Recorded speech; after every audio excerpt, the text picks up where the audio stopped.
So can everybody introduce themselves? I guess I'll start. I'm Melissa. I'm the Youth Services Librarian at the Grass Valley branch. I'm Davidson. I'm at the Madeline Helling branch for Youth Services. I'm Tracy Pepper. I am Executive Director of Color Me Human, a nonprofit here in Nevada County.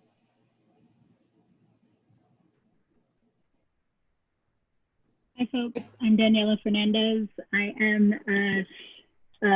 Director of Programs at Color Me Human here in Nevada County.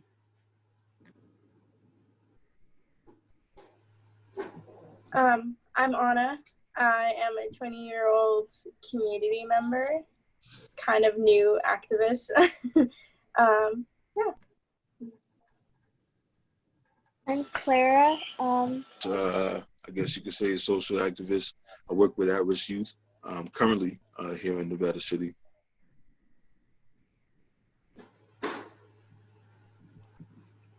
And I'm Paret Griffith here in Truckee in charge of youth services.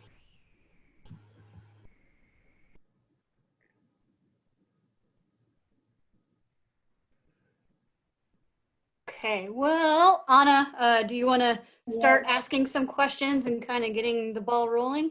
Yeah. Okay, great. I think the first question I have is, when were y'all first aware of your race, and when did a turning point happen when you're just like, oh, I am of a different race than other people in my classroom, family, etc.?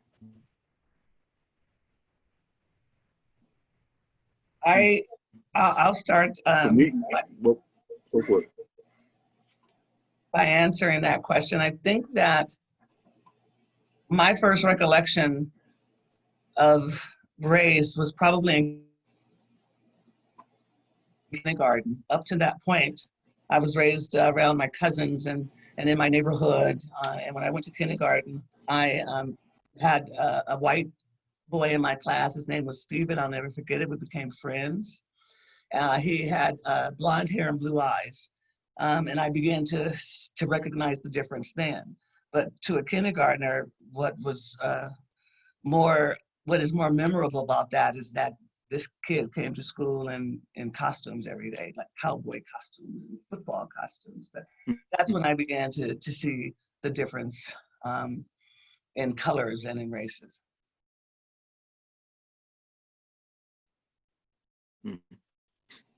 Yeah, I have to, yeah, you know, the same thing really, coincidentally, interestingly enough, I say the sandbox, you know, that's kind of where it started, the sandbox. You know, I was born in New York, so my kindergarten school was relatively diverse in that sense. And my first genuine encounter, what happens to be, actually was my first kiss, actually, was Jennifer. You know, we had blonde hair and we were great friends. We rode bikes together at the park. So that was the first distinct difference. Like, and the thing that I recall even to this day that stands out was the color of her hair, you know, because I was young, my hair was fiery red and it's the Irish in me. But so that was my first experience. I have to say, like, kindergarten is when I first noticed and realized that, actually. Yeah. Daniela? Yeah, for me, it's not as obvious. I come from a mixed race family, so a white mother and a brown father, a brown immigrant father. And so for me, the discussion of race without actually ever having named race or color was between my parents. So between white mother and brown father, and, you know, things like whether I would speak Spanish or not, and just noticing the differences between, the cultural differences between, you know, my abuelos and then my grandparents. And so, yeah, it was just always, it was always present, and there was always a tension between my parents around it. And I felt like mom wanted me more over here and dad wanted me more over here. And there was just always kind of this push and pull in the family. And I knew that there was a difference, but I didn't fully understand it as a young person. And then, interestingly enough, when my first memory of understanding the difference of Blackness, Jai was my first kiss. It wasn't until 5th grade, and his name was Tony Stewart, and he had a flat top, and he was so cool. And my grandmother had some really strong feelings about this being my little boyfriend, and just really not fully understanding what her hangups were, or why she had a problem with this boy calling the house. Yeah, I was gonna say my experience with race kind of touches more with Daniela, with like the whole Hispanic culture. I don't know if it is a Hispanic thing, but we just don't talk about race. We just like, it's like a very taboo thing to talk about. We're just like, you're Mexican, that's it, and we just don't talk about it. And so I didn't understand race until I was like well into middle school. It wasn't until like when I was like 11 years old where I first realized, oh yeah, I am a different race than everybody. And I did grow up here, so like that's when I felt like the most of a minority, when like the cliques started happening. So all the Hispanic kids would hang out together, all the white kids would hang out together. But that's like the first time I would ever experience any type of like race intro, I guess. Just wasn't normal for me to even talk about as a kid. But going off of that, some of y'all did touch on it, is just, what do you remember from your childhood about how you made sense of human differences, and like what confused you about it?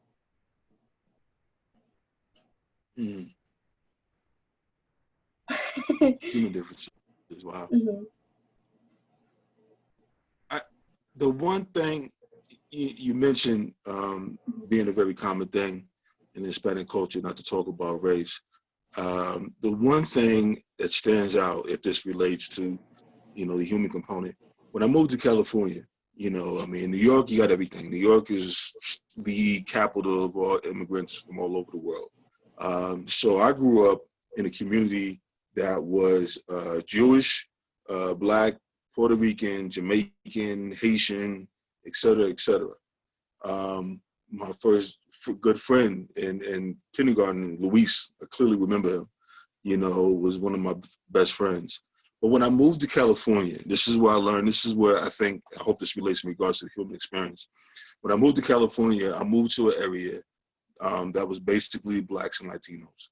And I started noticing like this clash that I wasn't accustomed to. In New York, Blacks and Puerto Ricans don't really look at each other any differently, to be honest. It's one speaks Spanish and the other don't. We both like chicken, so it didn't really matter. But that was very kind of traumatic for me, because here I am trying to connect and make friends, and the same people, oftentimes the same complexion, if not darker at times.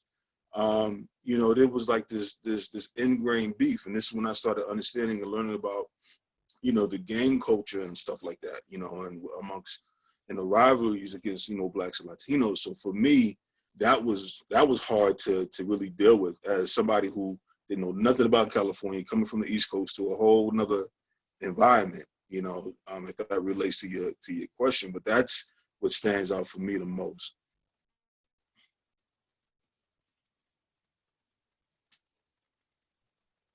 Well, let's see. I think I have two answers to that. One of the first ideas that I had about the human differences had to do with my realizing that there was a difference in how people were treated or perceived based on how they fell on the brown spectrum, right, or on the Black spectrum. I think the first thing that I started to see, even as a young child, that my sister, who was much lighter than I am, about 3 shades lighter than I am, she was obviously, because she was closer to the white version, she was considered to be prettier, not just her, but in the Black culture for a long, long time, and there's still some residual now the lighter you are, the better you are. So I saw that at a very young age, and that was really confusing to me.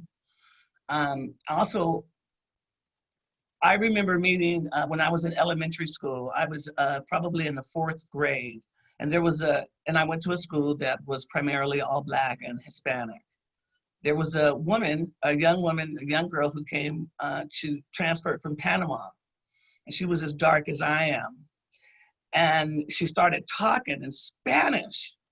I had never seen that before. I was like, where is she from? How did this happen? That was really confusing to me, to be a 4th grader, to have someone who was as dark as I was speaking Spanish.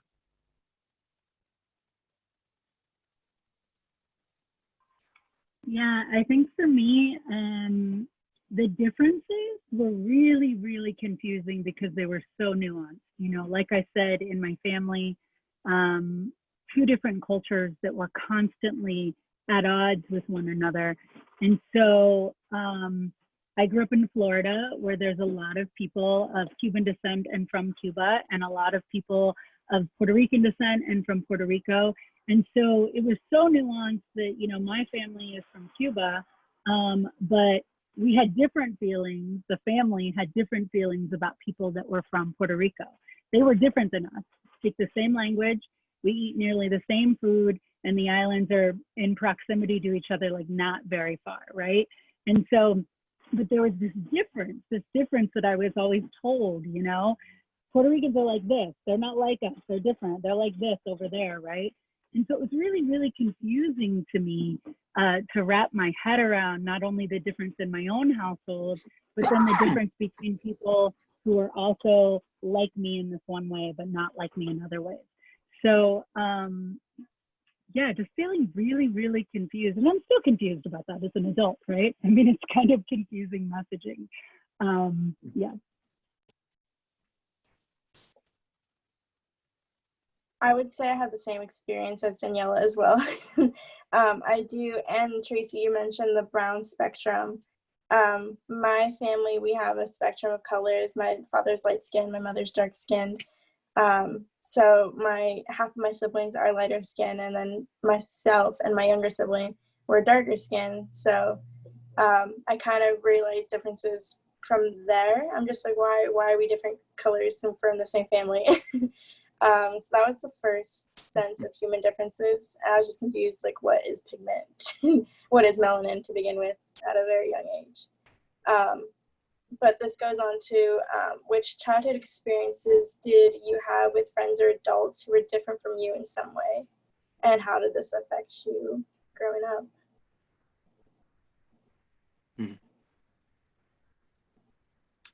Wow. So my family is incredibly diverse as well. My great-grandfather's Irish, you know, immigrated from Ireland to Virginia. He was a tobacco farmer. There's also Puerto Rican in the bloodline, Native American in the bloodline, Seneca Nation, Turtle Clan.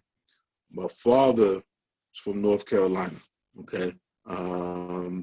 So my grandmother, right? Well, my family was interracial family. So, you know, my grandmother, who was mixed, very fair skin, very similar to Jillian's complexion, right? So, and I never put 2 and 2 together growing up. That's my grandmother, you know, so, you know, complexion really didn't matter. So in my family, you know, and a few of us had red hair, you know, and I was fiery red hair, and always got teased for that, of course. And then my other cousins were very much like your complexion, Anna, some darker, you know. So I had all these, I grew up with a lot of these things. So to me, there was a level of it's kind of normal in that sense, because we had various complexions, you know, and it was kind of, and again, it wasn't until I was getting older till I was able to move about freely. So now we're talking like, you know, maybe 6th, 7th grade, I'm in New York. Before I came back to California, I have friends, we were able to go out, ride bikes, and etc. And then I started experiencing and seeing all these other different things. Then I started understanding, well, there's actually boundary areas, you know, because over here, you might get some negative attention from the Italians if you go through their neighborhood. Over here, you might get some negative attention from the Jews if you go through their neighborhood, you know? So it's almost like you had a certain area where you can maneuver in certain boundaries. You couldn't go certain areas, you know, at least comfortably, you know? So when lately they've talked about things and did movies and documentaries on the Central Park Five and all those guys, that's my age group. Like, I clearly remember that as a young teenager. I was their age. I remember hanging out in Central Park, going to Central Park and all the events and stuff. So that's very clear to me. You know what I mean? So that movie was a major trigger for me in a lot of ways because I lived that era, you know, and I could have been one of those five guys, you know. So there was always this, you know, this color thing, you know, that just always kind of kept resurfacing for some reason. I saw it amongst my uncles and, you know, my grandfather, you know, who was very dark-skinned, but still managed to provide for his family and have a good living. But the stories that I would hear as far as the struggle, you know, my great-grandmother, the bus driver, telling her she could sit in the front, but my grandfather had to sit in the back. And she's like, no, I'm sitting with my husband. So she sat in the back. She took that stance and sat in the back with him. So it was those kind of things that just really just always kind of stood out for me, just as a young person, trying, kind of like yourself, Anna, just trying to figure out who I am really. I see all these bits and pieces, but no one was really telling me the full story. I wasn't really getting the full story, you know, and I'm still researching a lot of things just from a family disposition, you know, in regards to our background, you know, and it was just interesting, you know, just having all that, you know, the melting pot of my family, which I love, actually. You know, I accept all of it. You know, I think it's awesome, personally, you know.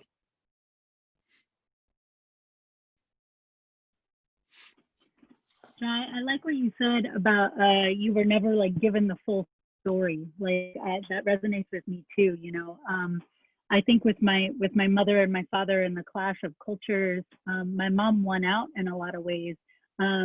She didn't want me speaking Spanish. It didn't occur to her that she could learn Spanish too with us, right? She just didn't want her daughter and her husband speaking a language that she couldn't speak. So I lose my language. So I constantly had people speaking Spanish around me, but not to me. So always around me, but never to me. And so to this day, when I hear Spanish, I understand what most people are saying, but I don't speak it very well. And so this was like a huge loss, and I never got, so there's that piece. And I think I lost my train of thought here, so I'll just stop.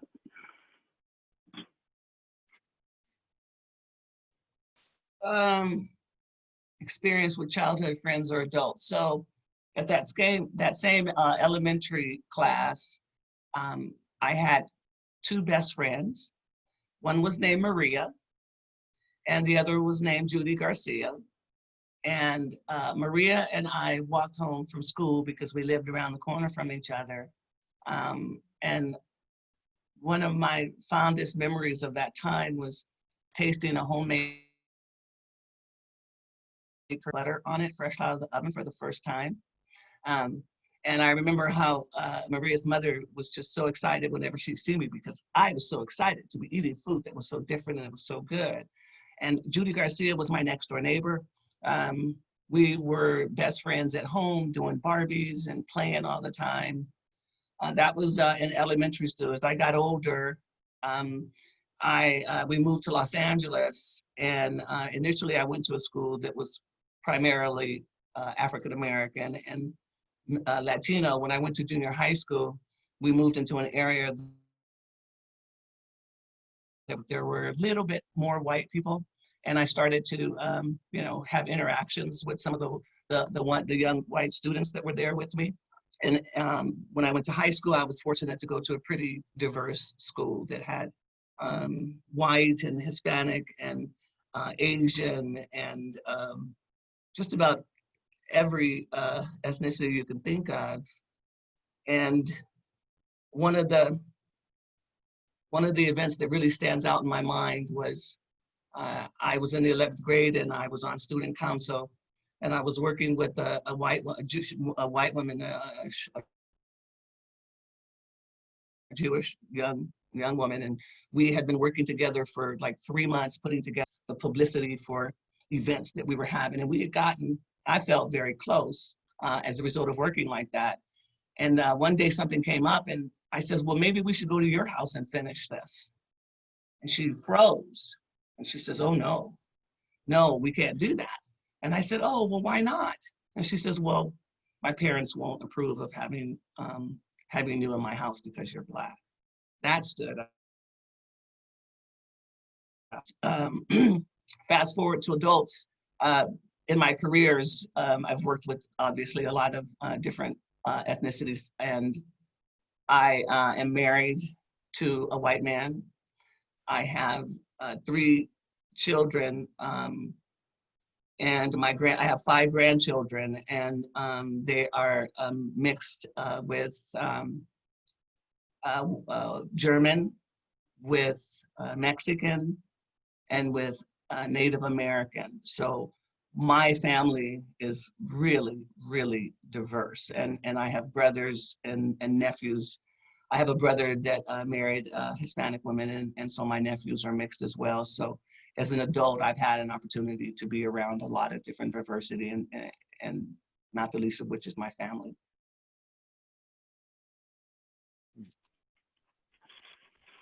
Yeah, I would say, well, growing up here, everybody who I had contact with was different from me, besides like the small group of Hispanics and Blacks that are here. But I don't know if they made me feel different in some way. I knew I was different. It wasn't really obvious until like high school. But I like how you mentioned, Jai, that you're still trying to find the full story. And was there any adult that did help you finding some kind of truth about your racial justice, or made you think about your racial differences in some way? You know, an older cousin of mine put together a kind of a family history book or whatever, if you will. You know, so that was pretty much it. My grandmother, a little bit. My grandfather, he was part Native, which is very common. Don't really like to talk about it. You know, and the interesting thing about that is that, again, him being very dark skinned, and oftentimes, you know, back then in his time, to be Native was, or to be, well, in a lot of ways, to be identified as Native sometimes is often worse than actually being African American. So these things wasn't talked about, you know, for safety and protection type kind of things. And he was one of 11 brothers and sisters, so he never really talked about it. Even if I asked him, he's like, I don't want to talk about that. But my grandmother would give me a little bit. Like, she introduced me to, you know, put me in connection with my aunt, who was at the time still on the reservation in upstate New York. So I thought that was pretty cool and amazing. You know, I still plan on, haven't made a trip up there yet, but I still plan on going up and taking the trip up to upstate to the reservation. So, you know, it was just bits and pieces. My mom, you know, she was like, I don't know, you know, we just never talked about it. It's the same story, like no one ever really talked about it. So I got bits and pieces from cousins, I think, who were looking for the same type of answers that I was looking for, you know. So again, I have those bits and pieces, you know, and I'm still kind of researching, but it wasn't not one particular person particularly, you know, but my grandmother did, you know, give me some insightful information, which was helpful.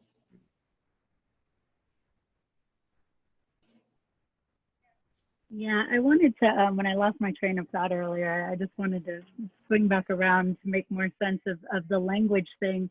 So when I was in school, you know, having my name, having the mixed culture family that I had, because I didn't speak Spanish, the Latina girls didn't really take me in as friends, and then the white people knew I was different enough, and so I never felt like I really fit in anywhere, like on either side.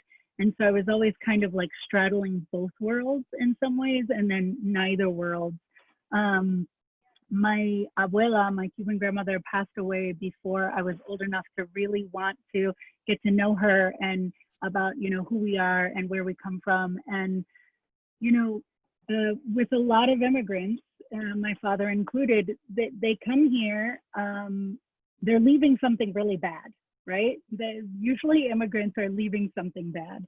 And in my family's case, it was a communist regime that made them feel really unsafe. So they got here in the 1960s, and they left it. They left it. They didn't talk about it. They didn't, you know, it was just kind of something that, what, like Anna said before, like they don't talk about race, you know. And there's also something that Latinx culture, we're told that we're not a race, right? Because you've got the concept of race, which we all know is made up, right? There's no scientific basis that my blood is not more similar to Anna's because we share ancestry than it is to Tracy or Jai's, right? So it's a made up concept to benefit whiteness, right? And that we know that over history. And so there's this way in which, you know, you take the census, you fill out a form. You know how they always ask you, are you Hispanic or non-Hispanic, right? So they put the Latinx culture, the Hispanic culture over here, and then it's not represented under race, right? Because if it were represented under race, brownness, you know, Latinx Hispanic race would be a majority in the United States. And that doesn't benefit whiteness, right? So Hispanic culture is separate, right? It's a culture, it's not a race. So we weren't in the race conversation because of that. It was more about language, it was more about culture. So by the time I got old enough to really, really want to know more, I had to go to Cuba. And I mean, I had to go to grad school. I was a grown adult. I had to go to grad school, finish grad school, and then go to the place where my family came from, much to my father's dismay, you know, to really, really find out, because nobody was there to tell me. Nobody was there to tell me.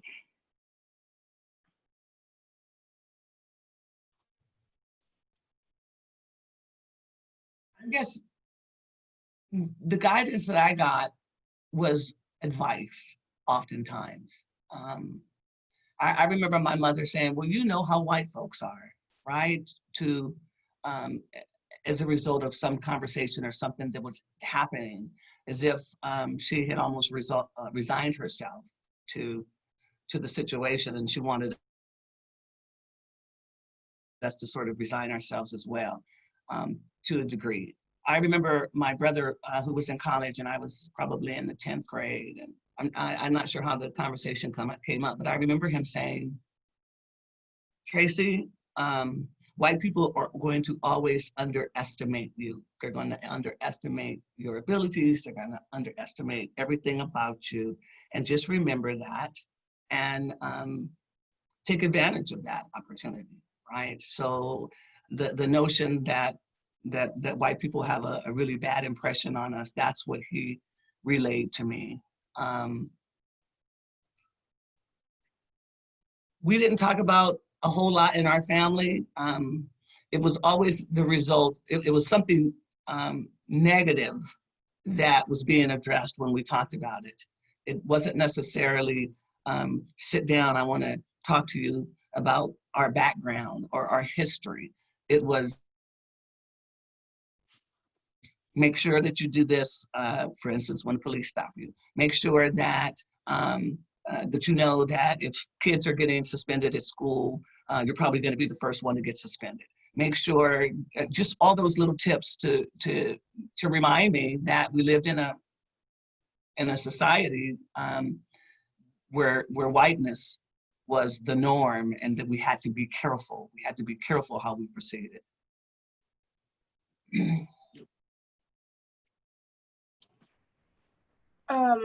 So moving on to biases, we all have them, whether we are aware of them or not. But I guess a basic question is, why are we all biased? Yeah, real quick, I was wondering if we could pull the librarians in for these next sections. Would that be appropriate?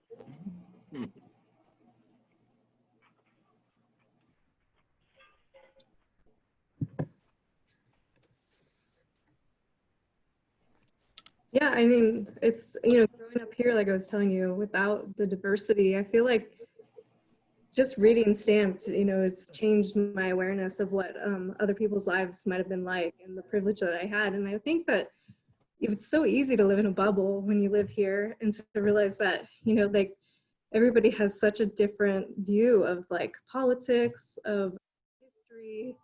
And just reading this book just made me realize like how, at the very beginning of history, it was so deeply rooted in racism. And then also I like how, how they talk about in the book how you can be conflicted, even though you think you have anti-racist ideas, maybe not all your ideas are anti-racist. Like you could kind of, have all these conflicting views and they're so confusing. And I think like the thing that made me think the most about this book is like how intimidating it is to talk about race, like it's scary and it's like out of your comfort zone and you don't want to say anything wrong. And so I just feel like very fortunate to be like right at that learning stage of like, how can I learn more? I need to learn more about our American history. I need to talk to people and see how they feel about race and like I have 2 boys. So I think now like, okay, let's talk about some anti-racist ideas and thoughts and how can we like take a closer look at this. And so I think that's kind of been my takeaway so far, this panel and just getting the dialogue going and trying to like come to terms with how we feel.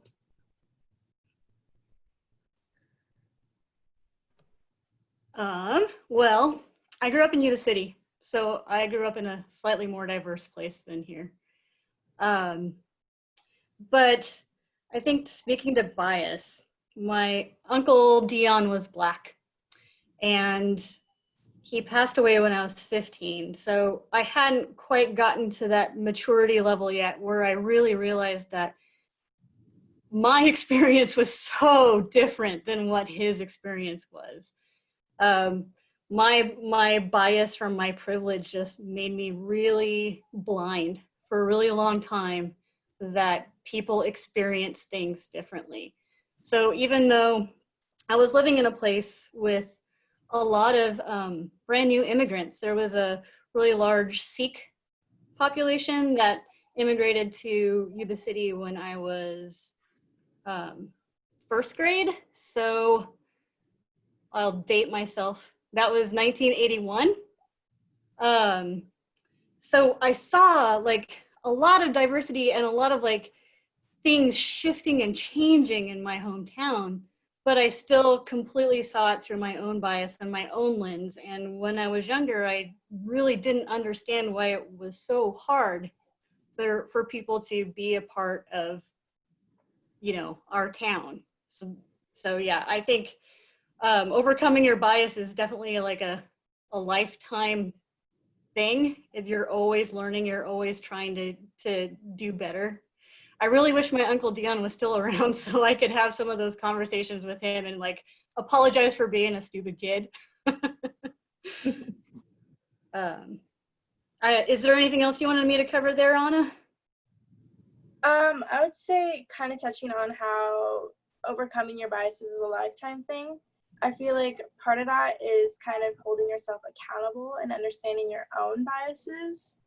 So do any of us want to share some of our biases that we may carry, whether negative or positive, that we are aware of? Because I feel like once we say it, we're just like, okay, I'm aware of it. Now I have time to like overcome it.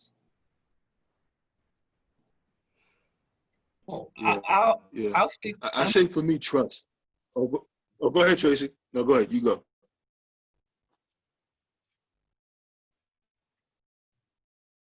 Okay, I was going to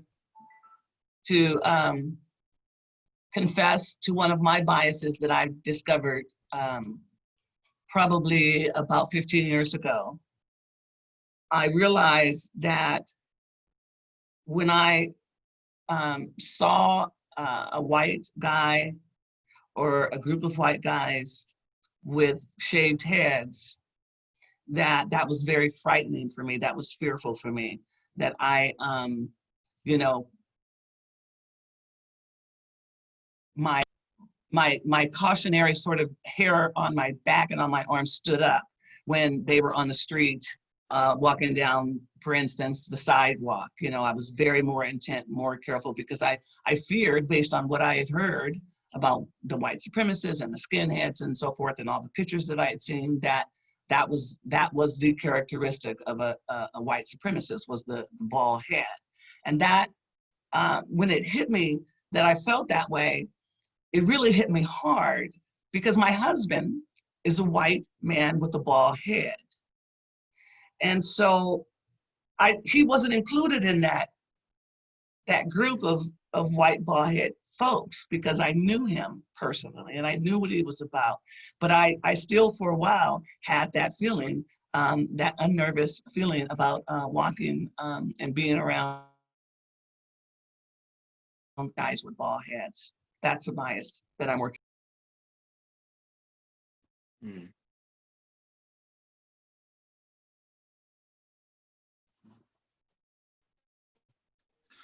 Yeah, I was just gonna say, I think for me, it's just really rooted in trust.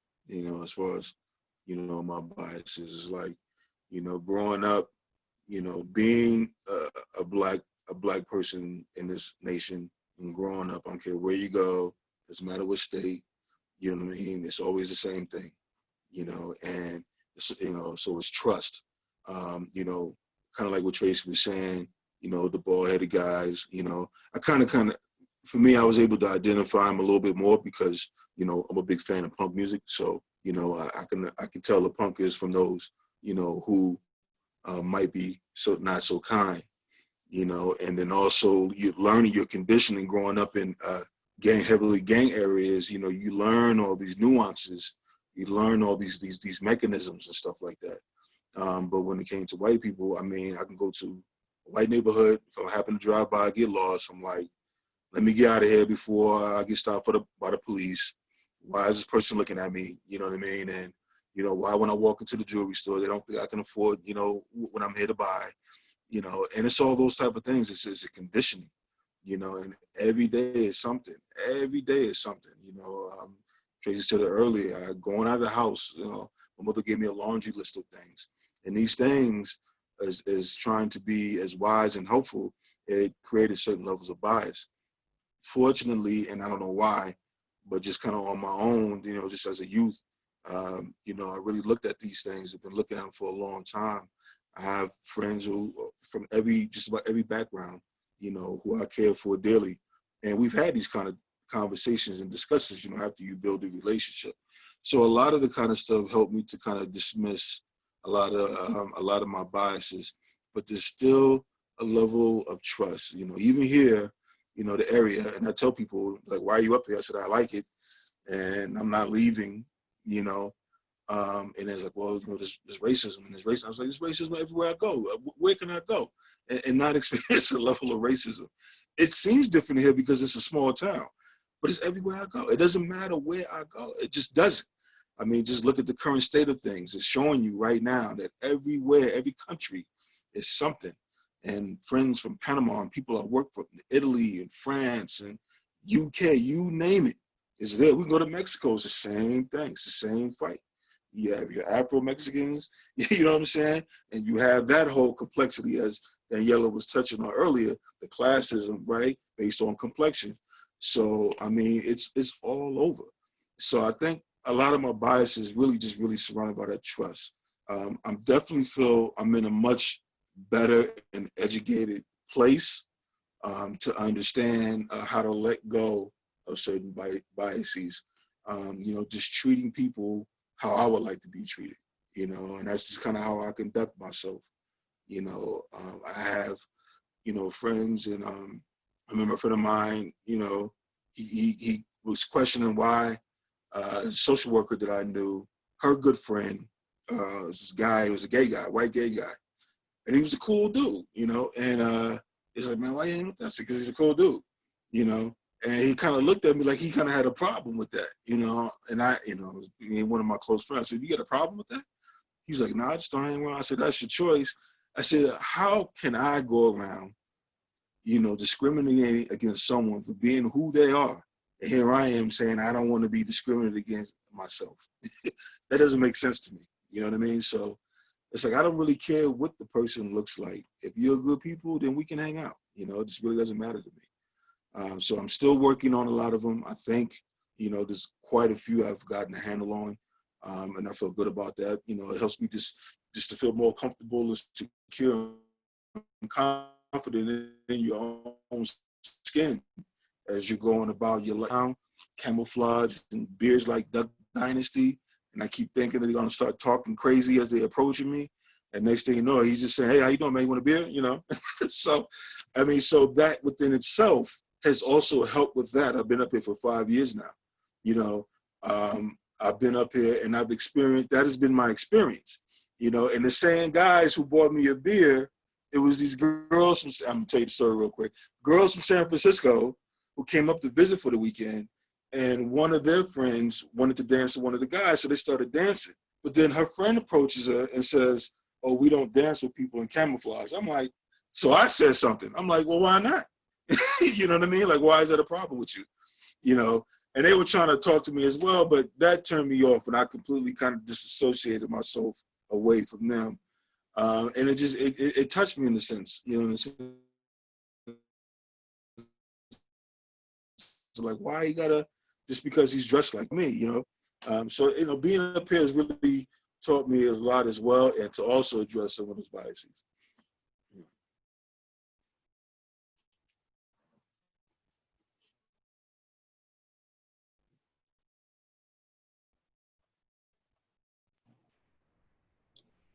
Daniela, do you have anything to say about your own biases?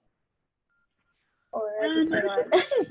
Yeah, I was just kind of thinking about bias in general, because it's there's like my own, and then there's like bias that comes at me and lands on me from other people, and then there's bias that feels righteous sometimes, like because it feels like there's like, let's say if I have a bias towards, it's late at night and I cross the street because a man's walking towards me, because I have a bias because he's male, right?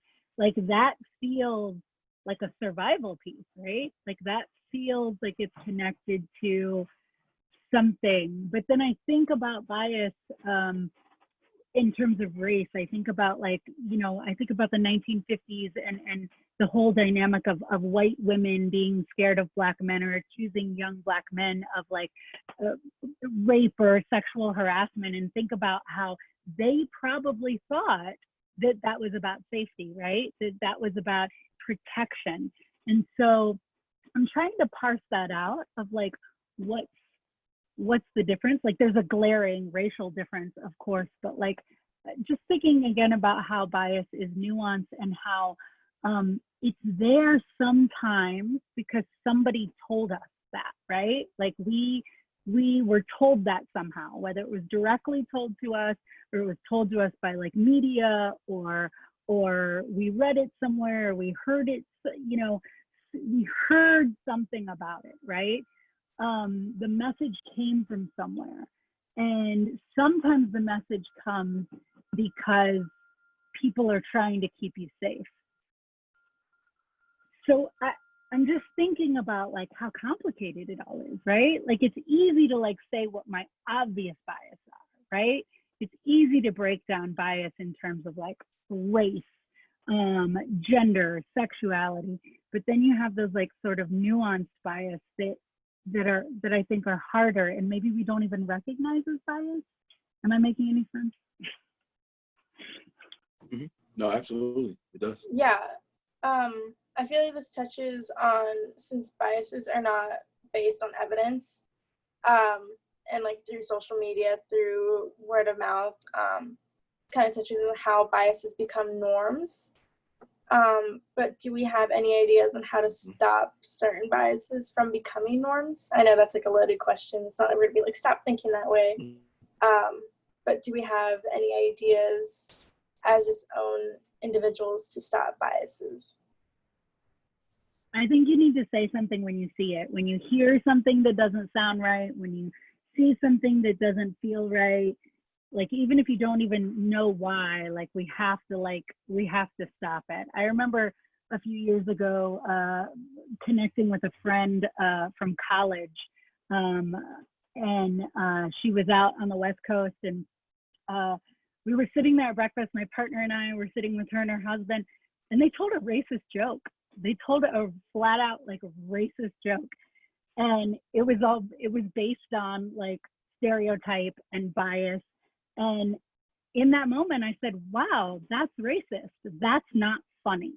And it was awkward and it ruined the breakfast and we never talked again. And that's fine. But like to call it out and say something when you see it, which is not always an easy thing to do. It's really, really hard. Otherwise, I think we allow people to continue to perpetuate the belief, the behavior. I think that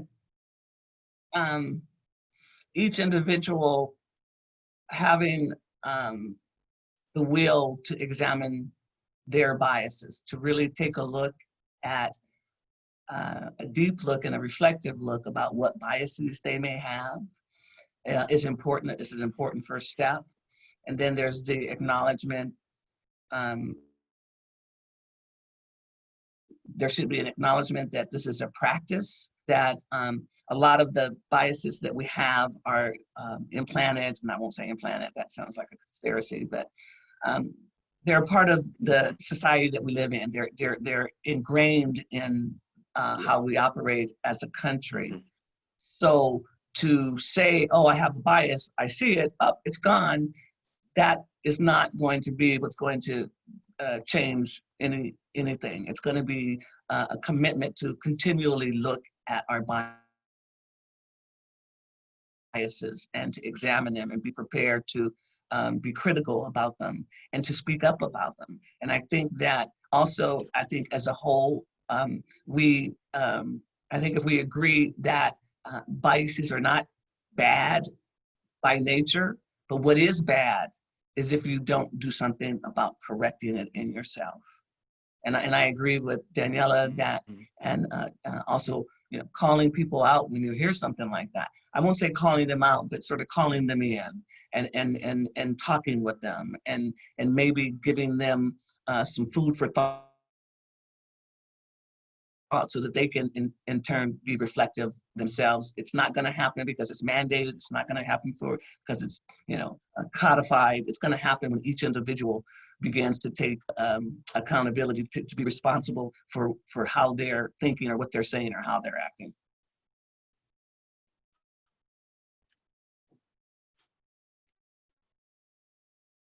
I agree 100% what they said. And Tracy, I do think that's a good point to be able to, you know, have a conversation with it. I'm thinking back to that awkward breakfast, like after I said that, like ideally we would have been able to talk about it, right? Like, but I think we were both I was so stunned. My partner and I were so stunned that they would think it was okay to tell a racist joke. And then they were so stunned that I said something, that I like named it. And so that we never really had an opportunity. We never really like addressed it. We just kind of breezed over it. So with all that said, I don't know how that landed with her. I don't know if she continued to think about that. I don't know if it made a difference to her. I don't know if she thought that I was being too sensitive. I don't know if, but it would have been nice to be able to follow up. Yeah. And I think this brings up a good point of, instead of calling out, calling them in, how Tracy mentioned. I feel like this is how we build community. I don't know if this is like a younger generation thing, but the whole cancel culture thing, where you call someone out and just cancel them because they have like no hope of like learning. It's very prominent in like social media today. At least that's what I see in my newsfeed. But in the whole sense of cancel culture, calling people out, how do we overcome this to build our own community? I think in that sense, it's just you doing what you're doing, you know, and asking for support and guidance to do that. You know, that's really what it boils down to. You look at with every great movement, to be honest with you, in history and time, it's always been the youth that have catapulted or started that. From, you can go back to the 60s, that was all youth, you know, those individuals who You know, you see in the black and white films, these people were like your age and younger, okay, that were starting in this levels of movement. You know, anti-bullying, it was youth that really pushed that forth as well. When it came to the school shootings, it was the youth that spoke out about that. When it came to gender components, again, it was the youth who were being the biggest advocates and push. This is what we're looking for. This is what we need. So this is what it is. And the willingness to have the uncomfortable conversation, as we're meaning. In the black community, is often stated that it's not my job to teach white people about us. And I disagree with that. And I disagree with it because who better than to tell the person how I should be, you know, looked upon or treated or respected, right? Shouldn't it be up to me in order to establish what I'm looking for, you know what I mean? How I want to be treated and cared for and respected, right? How I want to control my image and how others look at us. Well, I should be responsible for that. And I would take Danielle's approach in any situation. If I hear something that I feel is to be racist, then I'm gonna point it out. We talk about it. I'm gonna point out in the matter where I'm not gonna be the mean, sarcastic individual. And it's more like, well, why do you think like that? You know, I don't want to scare him off like you guys are saying. I want to bring him in. You know, where did that come from? Okay, now let me explain how you perhaps is not on the right track with that, you know. So that's what I think. It just has to be what's going on right now. I will note that Jai, I agree with you. And I think it's important for us all to realize that the burden in that scenario is on the marginalized person, right? The burden is to have that conversation, to potentially educate people, to tell them about your experience. It takes energy. It takes it's very generous. And so, when people talk about meeting people where they are and having conversations, it's easier to do when you have privilege to meet other people, right? But when somebody has a belief that is harmful to you and harmful to your existence and harmful to your rights, and then being asked to meet that person where they are, it can be a bit more challenging. I agree with that. I absolutely do. And something else came up to me, and that is peer pressure. And I'm talking about the pressure not just of teenagers on each other, but peer pressure in a community. If the community as a whole, at least most of the people in the community, are not tolerant of things that are said that might be biased or actions that might be biased, then that has an impact throughout the whole community.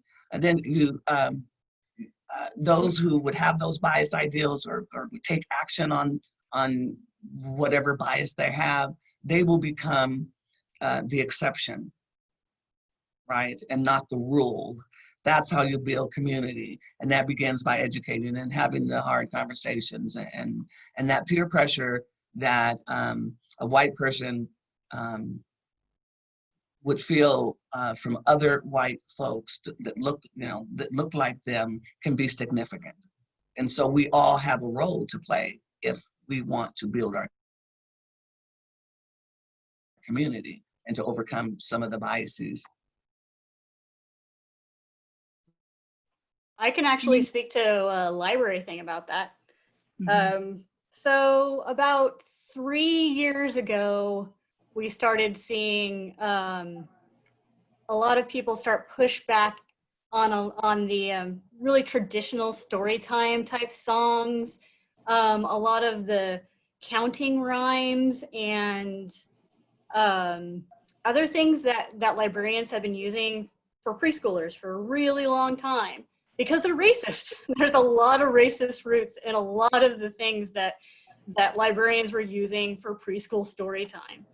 And as a community, they started like pushing back and talking about it in forums and in Facebook groups and in meetings, and just like reiterating it over and over and over again until the majority of librarians were like, oh, we've really been doing something bad and we need to fix this.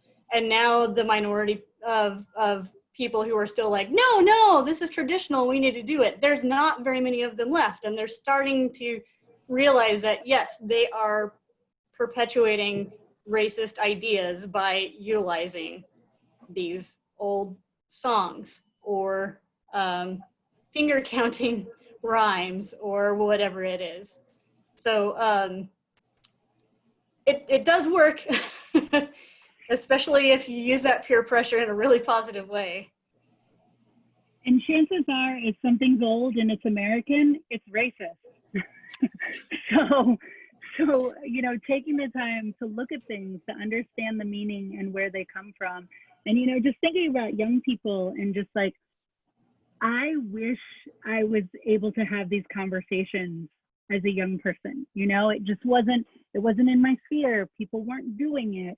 And so I think my message to young people around it would be, you know, somebody had mentioned earlier about, you know, I'm afraid I might say the wrong thing. It's okay, let's all say the wrong thing. This is a really messy topic. Like, it's actually guaranteed you're gonna say the wrong thing at some point. I've said the wrong thing. I have had people call me out. I've had people tell me that I hurt them by what I said. And it's all part of the process. We have to be able to make mistakes if we're going to grow and we're going to learn. And so let's all just kind of get in it and get messy together. I mean, it's a messy history. You know, it's hundreds of years of messy history. It's going to be messy to sift through it all.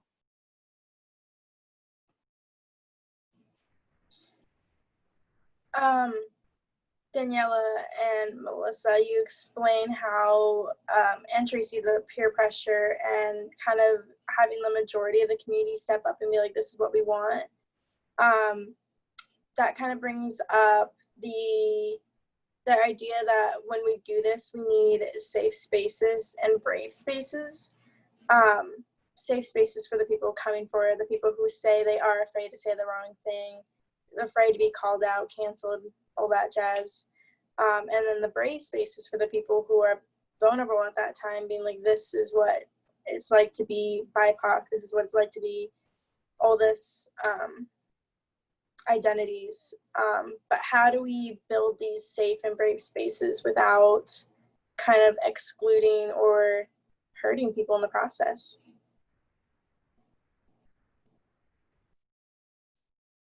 I think that there are different approaches to that. There can be safe spaces and brave spaces for more than one group.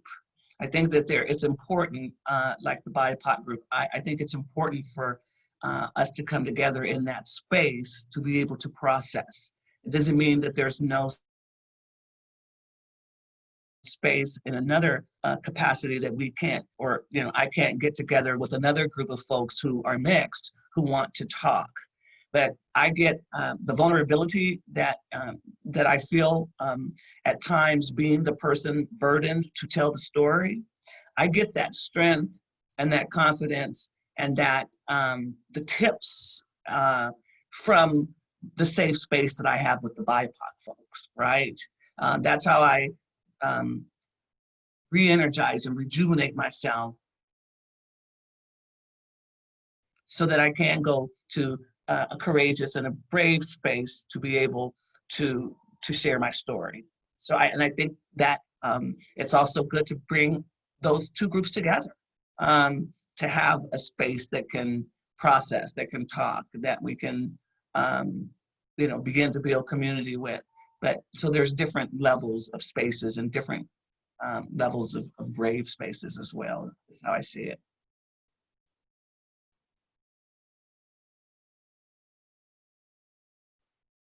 I think it's important for people to be in groups with people who share a similar experience. So essentially what Tracy was saying, I didn't understand my experience as a mixed race person until I talked to other mixed race people.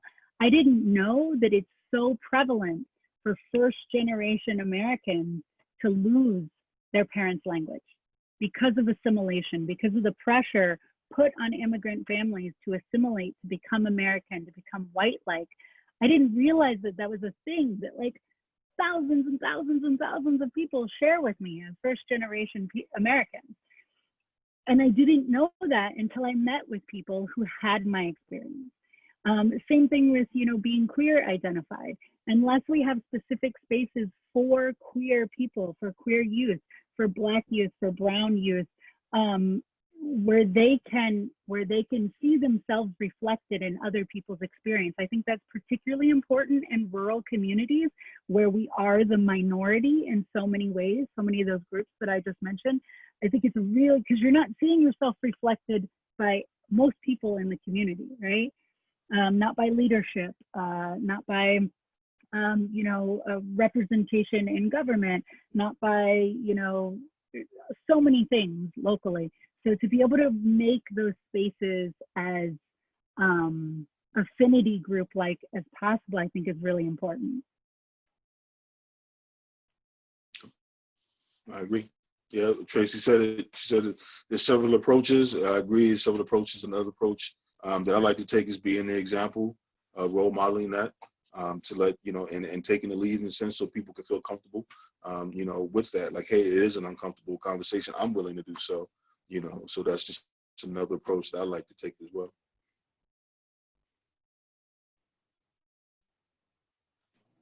Yeah, how Daniela said about queer, brown, Black spaces. I really wish I had that in high school. And I wish I knew of the youth services of the library, just because I felt very alone as a child. But I feel like having someone willing to do those spaces will be beneficial for our youth. Just because it as Danielle said, there's minorities in here and we don't want to make them feel any less than a minority. So if we are able to build those spaces through these processes that are mentioned, I feel like that would be beneficial for our community. And let me see what other question I have. Can I just add one other thing, Anna? Yes. And that is, we've mentioned the BIPOC before. I just wanted to make clear that that stands for Black, Indigenous, People of Color. Mm-hmm. Yes. Yeah, I should have said that. So BIPOC, Black, Indigenous, People of Color. But the question I want to ask you guys is, when have you shared a story and truly been heard, and how did it make you feel? I feel like sometimes when we share our stories, it's kind of just sharing it out to no one or just out into the air. But I want to hear y'all tell me when you felt like you were truly heard.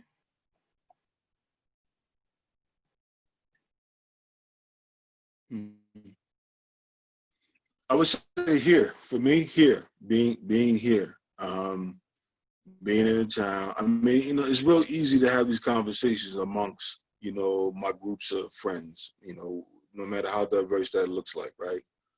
But here, taking the uncomfortable step and having it here, and unpredictable territory, I've been in many places in town and socializing with people and meeting people, and I've done that by, someone would say something or somebody would ask me something, so I said, okay, well, if you really want to know the truth, this is it, and then I would go into the story and I would explain. I said, I hear what you're saying,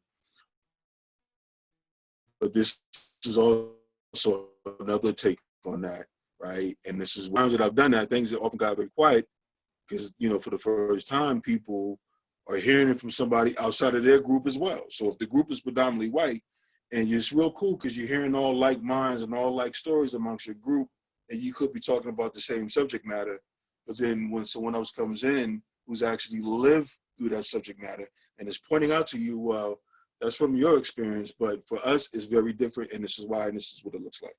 I think for me, those are the times that I was like, wow, I didn't quite look at it like that. And I was like, yeah, those subtle nuances, those little things, those looks, those stares, the statements and comments that oftentimes people miss,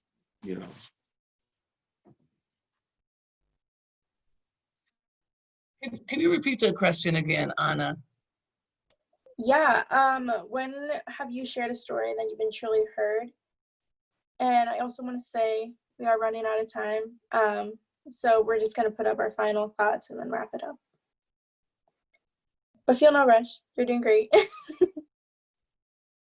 Well, I just wanted to answer that question. And the reality is that because of biases, for a long time, it was difficult to have authentic conversations because I have lived being considered an angry Black woman.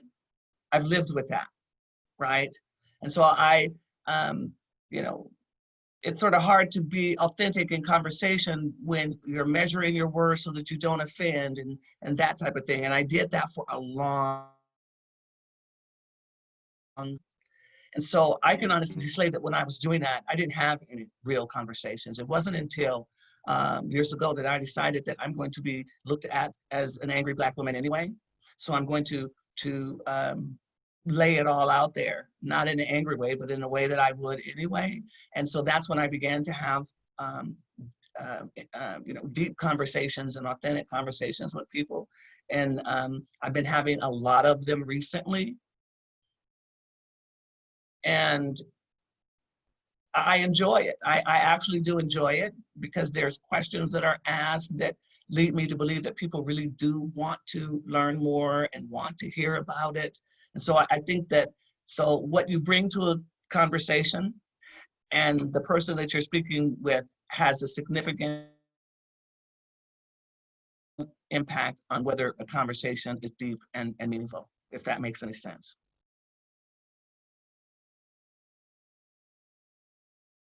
Mhm. All right. So I think before we head off, do we have any final words we want to share with our youth? Any advice or just any words of encouragement? Going back to school, all that jazz.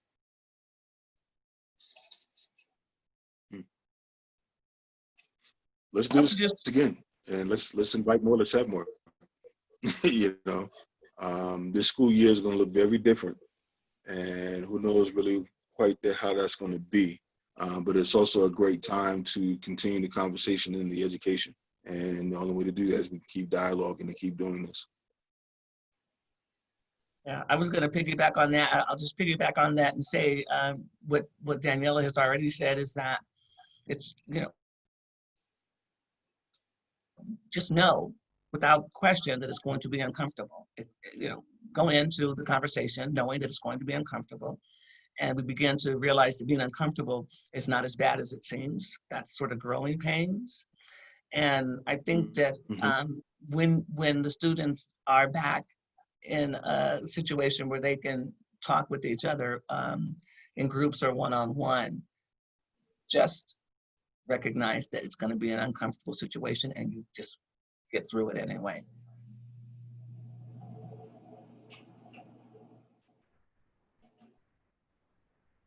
All right. With that being said, thank you to Nevada County Library Youth Services for putting on this discussion panel. We appreciate you. Thank you to Tracy, Jai, and Daniela. Yeah. Thank you so much. Anna. Thank you, Anna. You did Thanks an for awesome inviting us. job. That was awesome. Could you tell